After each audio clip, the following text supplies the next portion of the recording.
Hi everyone, I'm Joe Ciolli, an executive editor here at Business Insider and author of First Trade, our daily markets newsletter. Today we're talking about something that's increasingly on investors' minds, the threat of an AI bubble. Several stocks that Business Insider keeps a close eye on, like Nvidia, Microsoft, Palantir, and Meta, have seen their stock prices skyrocketed, fueled by the excitement around AI. But last week, investors started voicing concerns that these huge tech companies are actually overvalued and their stocks, along with the broader market, took a big hit. They've since recovered a bit, but questions that prompted the sell-off remain. We want to dig into these questions today and share some investing tips for the moment. For all of that, I'm joined here by Business Insider's senior investing reporter, Will Edwards. Now, first thing first, Will, why are we even here? Why is this a discussion right now? What has changed in the last couple of weeks that's made this something that's so big on people's minds? Yeah, over the last couple of years, we've seen these Magnificent Seven firms dumping tens of billions of dollars into developing AI. So investors are finally getting to that point of wondering if that investment is going to pay off. So there's some skepticism around all of the CapEx. I think we're up triple the amount of CapEx that we were in 2020 this year. So people that are pouring the money into these stocks, waiting for these results to materialize, are getting a little bit impatient, it sounds like. Exactly. Well, one of the people that we celebrate on at BI, who's kind of a retail investor folk hero of sorts, Michael Burry. He made a ton of money shorting the housing market in '08. He was immortalized by Christian Bale in The Big Short. He's been really sounding off lately about the AI bubble, and he has thoughts. So what has he been saying against it? Yeah, he had like a two-point argument. One, the valuations on some of these stocks are way too high. And number two, he thinks some of these companies are underestimating how fast GPU units will depreciate. So he thinks they could depreciate in 2 to 3 years. If that's the case, these Magnificent Seven stocks, hyperscalers could end up spending a lot more money on GPUs than they had priced in before. So it sounds like a good thing for Nvidia, who's selling the chips, but for the people buying them, if they last half as long as what they previously anticipated, that's an even pricier proposition at a time when people seem to be caring a lot about how much money is being spent on this. So I wanted to kick it to a poll that we actually posted on LinkedIn. We have these results here. We asked our audience, do you think this is a bubble? And 2/3, 67% said yes. So I think we're asking the right question. We have a little bit of an even split between no and maybe, but the overwhelming majority agree with the idea. We agree with Michael Burry that we are in an AI bubble. I wanted to read a comment from Laura, who left it on our LinkedIn, and she agrees that we're in a bubble. She says, every tech or not so tech company is throwing big money into AI, regardless of it actually driving value for their business. The market will eventually normalize, but we'll have to wait and see what it costs. So, Will, what's your take on that? Do you agree with Laura? Well, I think she's right on in the sense that, if you look back to the dot-com bubble, the internet, everyone was dumping money into this. Every stock was, adding .com to the end of their name. And of course, investors were right that the internet transformed the economy, but it took a lot longer than they had expected. So we could see a similar scenario where it could take until the 2030s before AI actually starts to seep into the economy and benefit some of these smaller firms. So. And the investors might get impatient. That's a long ways from now. Exactly. 5 years. That's you don't want to keep throwing money into a black hole and not seeing a tangible result. So. Great. Well, let's talk about the argument in favor of the AI bubble. There's a few different ones. I wanted you to kind of start out with what we're seeing with valuation. So one valuation measure that investors watch a lot is the Shiller-Cape ratio, and basically this looks at current stock prices relative to a 10-year rolling average of earnings. So this is at one of the highest levels ever. It's just shy of the .com peak levels and just shy of 2021's levels. Both cases were followed by a pretty substantial stock market crash, about 25% in 2022 and about 50% after 2000. That's one of the main valuation metrics that investors are watching. Another one is the Warren Buffett indicator. This looks at this total stock market capitalization right now relative to GDP. So I think that's about 200%, and that's an all-time high by far. And you never really want to be on the other side of Warren Buffett, as we found out throughout history. I'll also point out one of the arguments is concentration risk. The Magnificent Seven, these elite stocks like Nvidia, Microsoft, Meta, Apple, Amazon, the ones that are really fueling this AI trade, they make up a record amount of the stock market. That's great on the way up. Our 401ks are looking pretty nice this year, but it also increases the risk that if one or more of those start to see some cracks, the entire market could get pulled down with it just because of those relative weightings.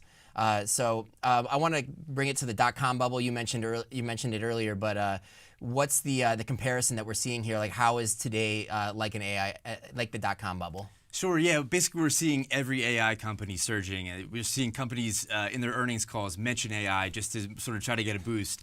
So we saw that happen during the dot-com bubble. As I said, companies were adding .com to the end of their name. Basically, we're seeing indiscriminate gains here throughout AI-related stocks. So eventually, that'll sort of shake out, and we'll see some winners and losers, but we're not at that point yet. So. Yeah, I mean, in the dot-com bubble, for every Amazon that made it out the other side unscathed, you have like probably 10 pets.coms. So that's a great point. And I'll also just throw in a fourth reason here that people think we're in an AI bubble is the circularity of the deals that have been happening in the space. Yeah. You have OpenAI, not even a public company, very influential company, however. They've thrown $1 trillion this year alone towards the AI, building out different parts of the AI trade. They're buying chips from people. They're also buying access to cloud infrastructure and data center access. So the fact that all these companies are so interconnected is kind of the same argument as the concentration one, which is like if one piece of it falls, is it a house of cards? If the base falls, is the whole thing gonna crumble? And that's a big worry that people have. So, okay, we've really been doom and gloom here, but let's turn it back around. We are at record highs or close to record highs. What's the bull case for AI? Why are we even here in the first place? Sure, yeah. So the bull case is, that we could see massive productivity gains in the economy for some of these smaller stocks. So I spoke with an investor recently, and he cited one shipping freight company, C.H. Robinson. Basically, they've reduced their staff by 10%. At the same time, their productivity since 2022 is up 40%, and that's measured by units out the door. So, they've been able to use that AI to send emails, to process orders. So they're seeing a big boost to their earnings, and they're able to, get products out the door faster with fewer people. So, this has been really beneficial, and investors are kind of expecting a similar thing to happen, for a lot of these smaller companies throughout the economy.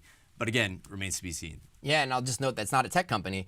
So these productivity gains maybe are happening in other industries, but tech, kind of where all the gains are concentrated, maybe hasn't manifested yet. So that's something to keep an eye on. Okay, well let's hear what you think. Where do you come out on this debate?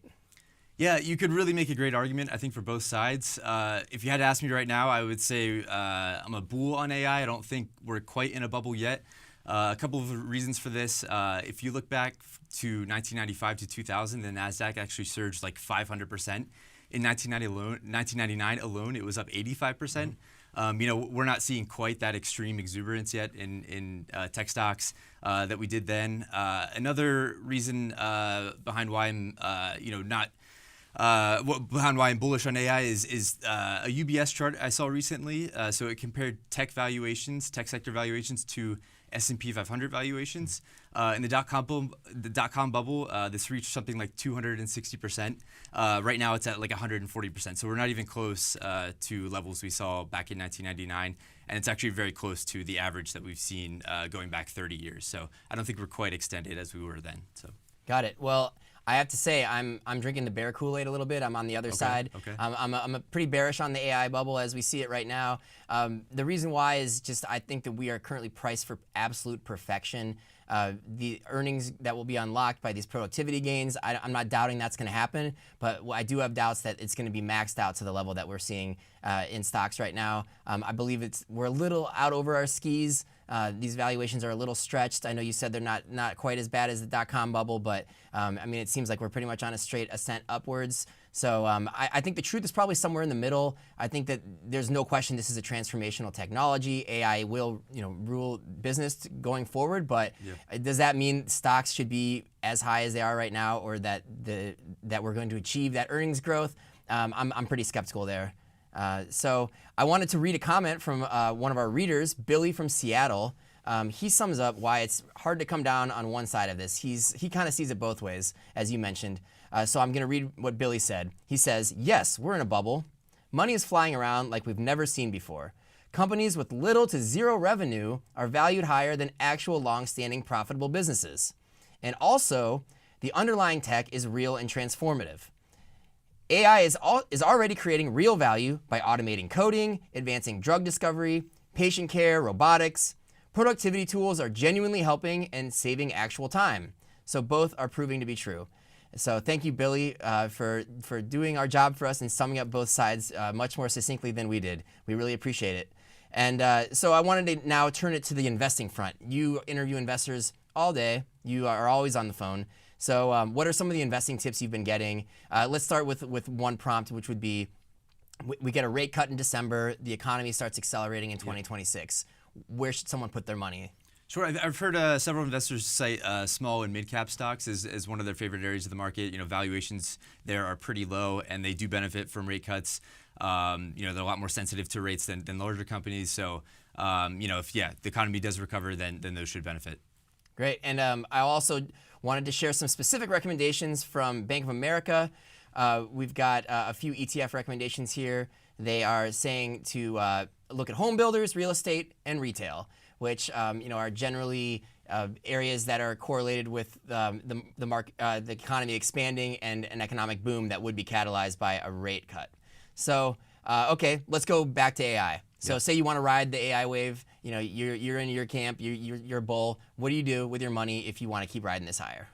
Yeah, I spoke with one fund manager recently. She's the fund manager of the Spear Alpha ETF, and it's up like 135% since April alone. So I was asking her, what's driving your returns? Obviously, it's AI, but what within AI? And she cited AI networking. So this is how a lot of these big IT systems, the hardware like routers or GPUs, communicate with each other. And she said this is where a lot of the efficiency gains in AI are happening right now. So she still thinks that trade has legs. So yeah, that's one area that I would cite that's been ripping lately. So great. And UBS actually has some single stock picks, 3 under the radar names that they think are poised for outperformance. You can see those on the screen now. And you've got a chip maker in there, a couple of chip makers. So clearly pretty bullish on the actual physical units. Okay, so let's turn it the other way. You're fearful of an AI-driven meltdown. You're like me. You're a little skeptical. You think maybe a reckoning could be coming. What do you do for safety? Where do you park your money to be safe? Yeah, one investor I spoke with recently had a pretty interesting idea. Basically, buy momentum indexes. So what these do is they track what's been rising in the market most recently. So AI, of course, is where they're weighted most heavily now. However, if we do get a multi-year, 3-year bear market in the tech sector, like happened during the dot-com bust, then these indexes will basically automatically adjust to what else takes the lead in the market. So if it's defensive stocks, for example, they'll automatically shift into those and get out of AI stocks. So that was an interesting thought, I thought. I like that. It's sort of like a self-optimizing portfolio. I suppose like the one caveat there is like the downturn needs to be pretty prolonged and it needs to be like in one specific sector. Yeah. But that's surprising. And I mean, I guess you probably found the only investor that was up during the dot-com bubble, so good on you. I'll also just highlight a couple of recommendations from B of A. 2 places that they said are good to invest for protection from U.S. tech exposure. One is Chinese stocks generally, and then also gold, which has been ripping to record highs amid the trade war, and also as people have gotten worried about valuations, they're going to like the ultimate safe haven asset, which is gold. So that's a B of A recommendation. And that brings us to the end here. That's all for today. I want to thank you for joining us. And if you want to stay on top of what's happening in markets, be sure to subscribe to our daily markets newsletter, First Trade. Thank you very much.